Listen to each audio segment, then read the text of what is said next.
sistem input atau output. Berikut skema komputer untuk sistem input dan output. Model mesin pada sistem komputer dapat dilihat pada gambar berikut. Untuk struktur input-output dapat dilihat pada gambar berikut. Perangkat keras input-output. Terdapat beberapa jenis perangkat I/O seperti perangkat penyimpanan atau disk A, perangkat transmisi, network card modem, dan perangkat antarmuka dengan pengguna atau screen, keyboard, maupun mouse. Perangkat tersebut dikendalikan oleh instruksi input-output. Alamat yang dimiliki oleh perangkat akan digunakan oleh direct I/O, instruction, dan memory mapped I/O. Perangkat input-output dapat dibagi secara umum menjadi dua kategori, yaitu perangkat blok atau block devices dan perangkat karakter atau character devices. Perangkat blok menyimpan informasi dalam sebuah blok yang ukurannya tertentu dan memiliki alamat masing-masing antara 512 bytes sampai 32.768 bytes.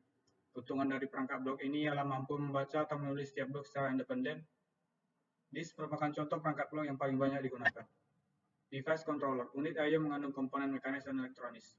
Komponen elektronis ini disebut sebagai pengendali perangkat atau device controller atau adapters. Pada PC, komponen ini biasanya berupa kartu sirkuit yang dapat dimasukkan ke dalam slot pada motherboard komputer. Kartu pengendali biasanya memiliki sebuah penghubung. Beberapa pengendali dapat menangani 2, 4, atau bahkan 8 perangkat yang sejenis. Sistem operasi hampir selalu berhubungan dengan pengendali, bukan dengan perangkat secara langsung. Input device. Alat input dibagi ke dalam dua golongan, yaitu alat input langsung dan tidak langsung. Bila terminal dihubungkan dengan pusat komputer yang letaknya jauh dari terminal melalui alat komunikasi, maka disebut dengan nama Remote Job Entry atau RJE terminal atau Remote Batch Terminal. Alat input langsung terdiri dari beberapa golongan, yaitu keyboard, pointing device, scanner, voice recognizer. Alat input tidak langsung terdiri dari key to card, key to tape, ataupun key to disk.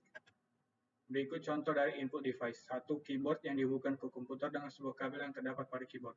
Kedua, mouse, dan ketiga, scanner. Output device.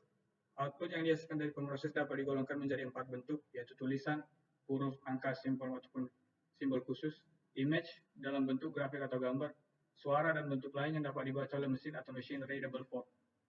Peralatan output dapat berupa hard copy device, yaitu alat yang digunakan untuk mencetak tulisan, dan image pada media keras seperti kertas atau film.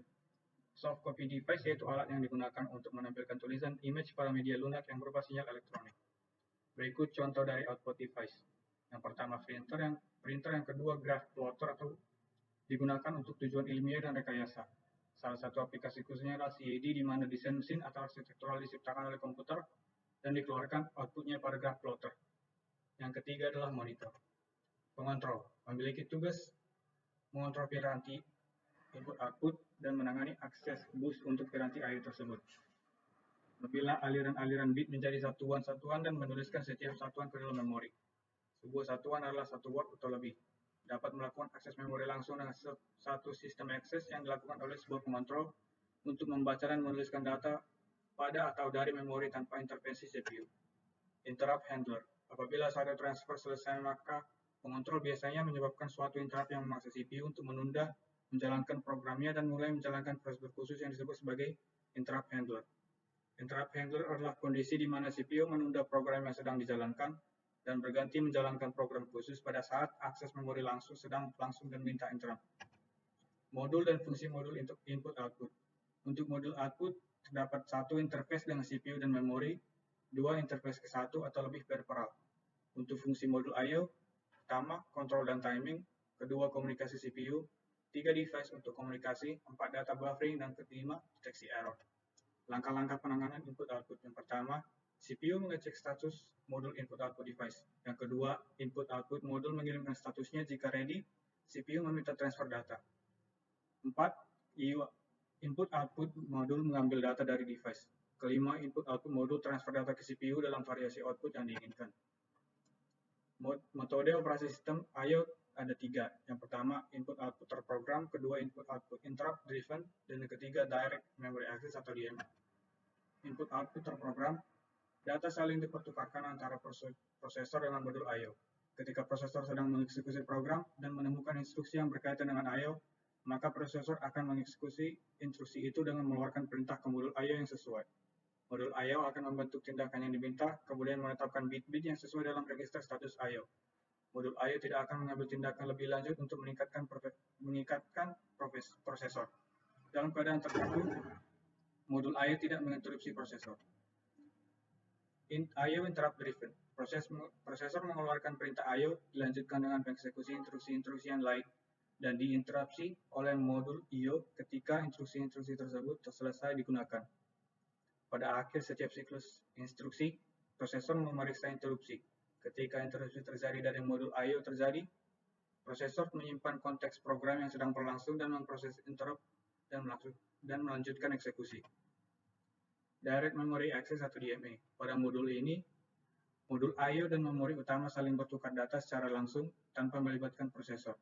Keterangan transfer I/O ke memori melalui prosesor, tidak ada interupsi, I/O terprogram dengan penggunaan interupsi I/O interrupt driven.